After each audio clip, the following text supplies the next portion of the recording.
leitura de mais uma nota doutrinal, dessa vez a Unacaro, em defesa da monogamia. Nota doutrinal sobre o valor do matrimônio como união exclusiva e pertencimento mútuo. Apresentação.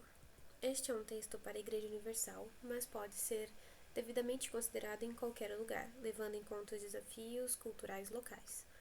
O documento, de fato, leva a sério o atual contexto global de desenvolvimento do poder tecnológico, no qual os seres humanos são tentados a se considerarem criaturas ilimitadas, capazes de alcançar tudo o que imaginam. Dessa forma, o valor de um amor exclusivo reservado a uma única pessoa é facilmente obscurecido, o que por si só implica a renúncia livre a muitas outras possibilidades.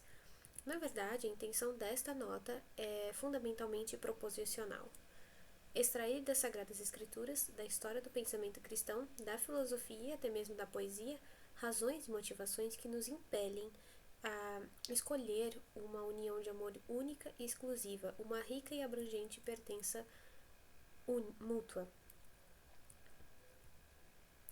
Este trabalho enriquecerá a reflexão e o ensino sobre o matrimônio com um aspecto que até então havia sido pouco explorado.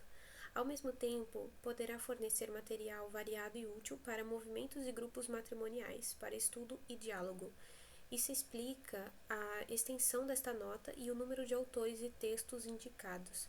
Alguns podem considerar essa seleção excessiva, mas acreditamos que cada um dos autores e textos citados pode oferecer nuances e sutilezas que estimulam a reflexão serena e o estudo aprofundado.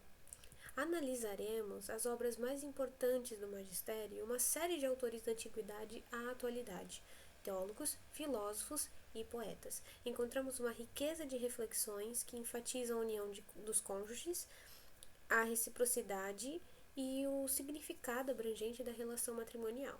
Assim, os diversos textos comporão um belo mosaico que certamente enriquecerá nossa compreensão da monogamia.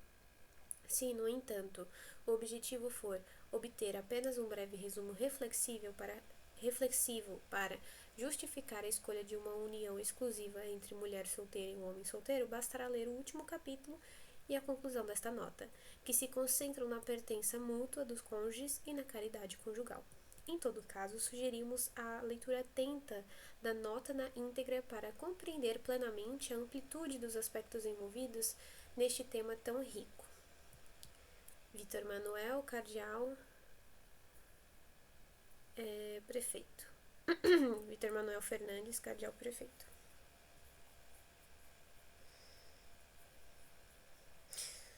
Vamos lá, introdução. Unacaro, uma só carne, é a forma como a Bíblia expressa a unidade matrimonial. Na linguagem cotidiana, porém, nós dois é uma expressão que surge quando há um forte senso de reciprocidade no casamento. Ou seja, a percepção da beleza de um amor exclusivo, de uma aliança entre duas pessoas que compartilham a vida em sua totalidade, com todas as suas letras e esperanças. Entre duas pessoas que compartilham a vida em sua totalidade, com todas as suas lutas e esperanças. Nós dois é usado quando se refere a desejos, sofrimentos, ideias e sonhos compartilhados. Em suma, quando se refere a histórias que só os cônjuges vivenciaram. Esta é uma manifestação verbal de algo mais profundo, uma convicção e uma decisão de pertencer um ao outro, de ser uma só carne, de trilhar juntos o caminho da vida. Como disse o Papa Francisco, abre aspas, os cônjuges também devem formar uma primeira pessoa do plural, um nós, fecha aspas, diante um do outro como um eu e um tu, e diante do resto do mundo, incluindo os filhos, como um nós. Isso acontece porque, embora sejam duas pessoas diferentes, duas individualidades que conservam cada uma a sua própria identidade intransferível, forjaram com seu livre consentimento uma união que as coloca juntas perante o mundo, é uma união que se abre generosamente aos outros, mas sempre partindo dessa realidade única e exclusiva do nós conjugal. São João Paulo II, ao falar da monogamia, afirmou que ela merece ser estudada cada vez mais profundamente.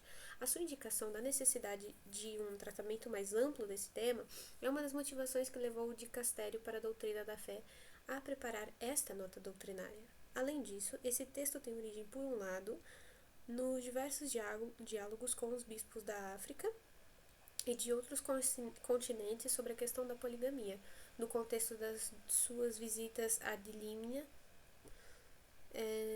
e por outro lado, na constatação de que várias formas públicas de uniões não monogâmicas, por vezes designadas por poliamor, estão a crescer no Ocidente, para além das mais privadas ou secretas que têm sido comuns ao longo da história. Mas essas razões são subordinadas à primeira, porque, devidamente compreendida, a monogamia não é simplesmente o oposto da poligamia. É muito mais do que isso. E uma compreensão mais profunda permite-nos conceber o matrimônio em toda a sua riqueza e fecundidade. A questão está intimamente ligada à finalidade unitiva da sexualidade, que não se limita a assegurar a procriação, mas contribui para enriquecer e fortalecer a união única, exclusiva e o sentimento de pertencimento mútuo. Como o próprio Código de Direito Canônico afirma, as propriedades essenciais do matrimônio são a unidade e a indissolubilidade. Em outro trecho, o mesmo código afirma que o matrimônio é um vínculo que, por sua natureza, é perpétuo e exclusivo. Vale ressaltar que existe uma vasta bibliografia sobre a indissolubilidade da união conjugal na literatura católica. Esse tema tem tido muito mais espaço no magistério, em particular no ensinamento recente de muitos bispos diante da legalização do divórcio em diversos países. Sobre a unidade do matrimônio, o matrimônio entendido, isto é, como uma união única e exclusiva entre um homem e uma mulher, encontra-se, ao contrário, um desenvolvimento de reflexão menos extenso do que sobre o tema da indissolubilidade, tanto no magistério quanto nos manuais dedicados ao assunto. Por essa razão, neste texto, optamos por nos concentrar na propriedade da unidade e em sua reflexão existencial, a comunhão íntima e abrangente entre os cônjuges. Portanto, para não esperar desta nota algo que ela não pretende desenvolver, é necessário insistir que, nas páginas seguintes, ela não tratará da indissolubilidade matrimonial, uma união que perdura até que a morte separe os cônjuges cristãos, nem da finalidade da procriação. Ambos os temas são amplamente abordados na teologia e no magistério. A nota se concentrará apenas na primeira propriedade essencial do matrimônio, a unidade, que pode ser definida como a união única e exclusiva entre uma única mulher e um único homem, ou, em outras palavras, como a pertença mútua dos dois, que não pode ser compartilhada com outros. Essa propriedade é tão essencial e primordial que o casamento é frequentemente definido simplesmente como união. Assim, a Suma Teológica de São Tomás de Aquino afirma que o casamento é a união matrimonial do homem com a mulher, contraída por pessoas legítimas, que implica uma comunhão de vida inseparável, que é evidente que no casamento existe uma união pela qual um é chamado marido e outro esposa, e essa união é o casamento. Uma definição semelhante já se encontrava em Justiniano, que compilou opiniões pré-existentes. É a união do homem e da mulher que contém uma comunhão de vida inseparável. Mais próximo de nós, Dietrich von Hildebrand sustenta que o casamento é a união mais profunda e íntima entre pessoas humanas. Já nessas definições clássicas, vemos que a unidade dos dois cônjuges, como fato objetivo, fundamental e propriedade essencial de todo matrimônio, é chamada a constante expressão e desenvolvimento como uma comunhão de vida, isto é, como a amizade conjugal. Ajuda mútua, partilha total que, com a ajuda da graça, presente cada vez mais outra união que a transcende e engloba, a união entre Cristo e sua amada esposa, a igreja, o povo de Deus, por quem ele deu o seu sangue. Referência em Efésios, capítulo 5, versículos 25 a 32. São João Paulo II conecta intimamente esses dois aspectos. De fato, se em virtude da aliança do amor conjugal, o homem e a mulher já não são dois, mas uma só carne, ao mesmo tempo são chamados a crescer continuamente na sua comunhão, para que a cada dia progridam para uma união cada vez mais rica entre eles em todos os níveis. Nesta nota, portanto, examinaremos tanto a unidade como propriedade essencial, realidade objetiva e constitutiva do matrimônio, característica primeira e fundadora de todas as suas manifestações, quanto as diferentes expressões dessa mesma unidade que enriquecem e fortalecem a aliança conjugal, possibilitando ao mesmo tempo perceber essa unidade não como um reflexo monolítico da unidade divina, mas como uma expressão do único Deus, que é comunhão nas relações trinitárias. Por fim, espera-se que esta nota sobre o valor da monogamia, destinada principalmente aos bispos, ao abordar um tema tão importante e ao mesmo tempo tão belo, possa ser útil aos casais já casados, aos noivos e aos jovens que pensam numa futura união, para que possam compreender ainda melhor a riqueza da proposta cristã sobre o matrimônio. É verdade que, para muitos, tal mensagem pode soar estranha ou contrária à corrente, mas podemos aplicar-lhe as seguintes palavras de Santo Agostinho. Abre aspas, dai-me um coração que ame e ele compreenderá o que eu digo. Fecha aspas. Além disso, uma verdadeira paixão pela beleza do amor conjugal tem se manifestado na dedicação de muitos fiéis, homens e mulheres, clérigos e leigos, individualmente ou em grupos eclesiais, que acompanharam muitos casais na sua caminhada de vida e desenvolveram também uma espiritualidade e uma abordagem pastoral ao matrimônio. Por todos estes exemplos luminosos, só podemos expressar os nossos sinceros agradecimentos. Segundo, monogamia na Bíblia. Já não são dois, mas uma só carne. Marcos, capítulo 10, versículo 8. Esta declaração de Jesus sobre o matrimônio expressa a beleza do amor, um cimento que dá solidez a esta comunidade de vida e o ímpeto que a conduz a uma plenitude cada vez mais perfeita. Instituído no princípio, já no momento da criação, o matrimônio aparece como um pacto conjugal desejado por Deus, como um sacramento do Criador do universo, portanto, inscrito no próprio ser humano, que se orienta para este caminho, no qual o homem abandona os pais e se une à mulher para formar uma só carne, para que os dois se tornem uma só existência. Mesmo que sabe-se que a história do Antigo Testamento é palco de uma deserção sistemática da monogamia, dados, por exemplo, os acontecimentos dos patriarcas, onde lemos, segundo o costume da época, de personagens com mais de uma esposa. Ao mesmo tempo, muitas passagens do Antigo Testamento celebram o amor monogâmico e a união exclusiva. Abre aspas, ainda que as mulheres do rei sejam 60, as concubinas 80, as moças inumeráveis, mas a minha pomba é uma só, a minha única, fecha aspas. Cântico dos Cânticos, capítulo 6, versículo 8 e 9. Isso também é atestado pelos exemplos de Isaac, em Gênesis 25, e José, em Gênesis 41, Ruth, no próprio livro de Ruth, capítulos 2 a 4, Ezequiel, em Ezequiel 24 e Tobias, em Tobias 8. Por outro lado, se do ponto de vista factual e normativo a monogamia não tem fundamentos sólidos no Antigo Testamento, seus fundamentos teológicos se desenvolvem em profundidade.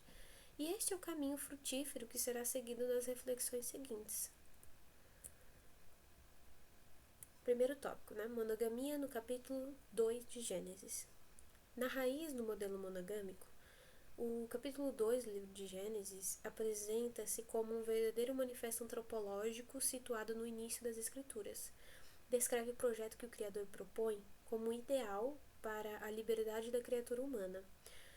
A exclamação divina, abre aspas, não é bom que o homem seja só, far-lhe-ei uma auxiliadora que lhe seja adequada, fecha aspas, em Gênesis 2, versículo 18, destaca claramente a necessidade em que o homem se encontra logo que emerge das mãos de Deus, ou seja, um estado de solidão, isolamento. Apesar da presença de outros seres vivos, o homem deseja uma auxiliadora que lhe seja adequada. Uma aliada viva, única e pessoal, em quem possa olhar nos olhos, como sugere a palavra kenegdo, geralmente traduzida como semelhante ou correspondente, para ressaltar a necessidade de um encontro dialógico de olhares e rostos. De fato, abre aspas, a expressão hebraica original nos remete a uma relação direta, quase frontal, olho no olho, em um diálogo que também é tácito, porque no amor os silêncios são muitas vezes mais eloquentes do que as palavras. É o encontro com o rosto um tu que reflete o amor divino e é o primeiro de todos os bens, um auxílio que lhe é adequado e um pilar de apoio. Essa referência é de Eclesiástico, capítulo 36, versículo 26, como diz um sábio bíblico, fecha aspas. O homem, portanto, busca diante de si um rosto insubstituível, um tu com quem possa tecer uma verdadeira relação de amor feita de doação e reciprocidade. Em seu comentário sobre esta passagem do Gênesis, Bento XVI afirma, abre aspas, a primeira novidade da fé bíblica consiste na imagem de Deus.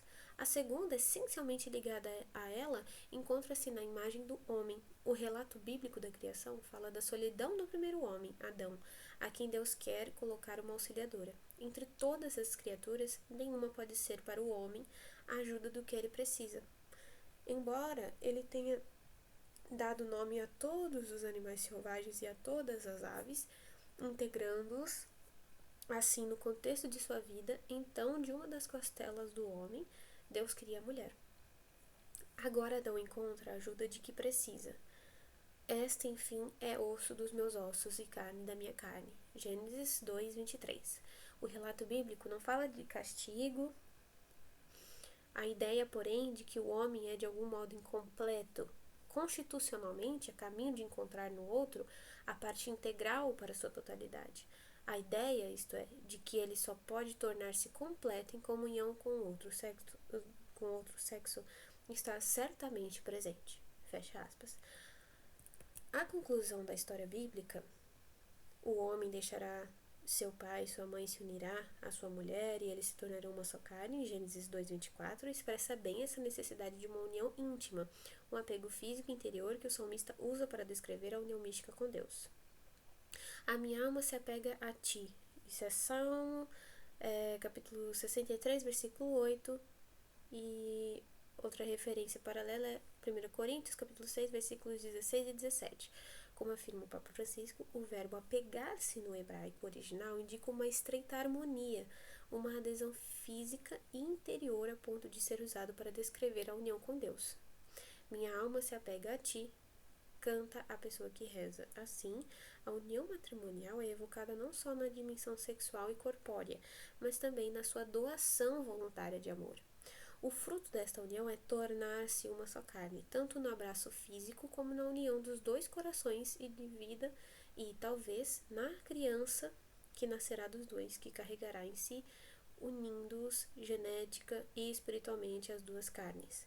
Com a fórmula una caro, a doação recíproca e total do casal torna-se uma relação exclusiva e integral. Portanto, com o termo sugestivo de Issá aplicado à mulher, o autor sagrado quis recordar que estas duas pessoas constituem um casal, iguais na sua dignidade radical, mas diferentes em sua identidade individual. A plenitude da união entre os seres humanos reside nessa igualdade feita de reciprocidade necessária, dialógica e complementar. Em última análise, segundo o plano original do Criador, ao qual o próprio Jesus se refere usando a expressão no princípio, em seu comentário sobre a indissolubilidade do matrimônio, em Mateus capítulo 19, versículo 4, o homem e mulher são chamados no matrimônio a uma relação única, pessoal, plena e duradoura, a uma aliança exclusiva de vida e amor que precede o vínculo social de sangue. Nessa perspectiva, a aplicação da metáfora nupcial à relação de Deus com Israel, que emerge com toda a sua força nos textos proféticos, abre um horizonte ainda mais rico para a compreensão da vida dos cônjuges como uma pertença mútua.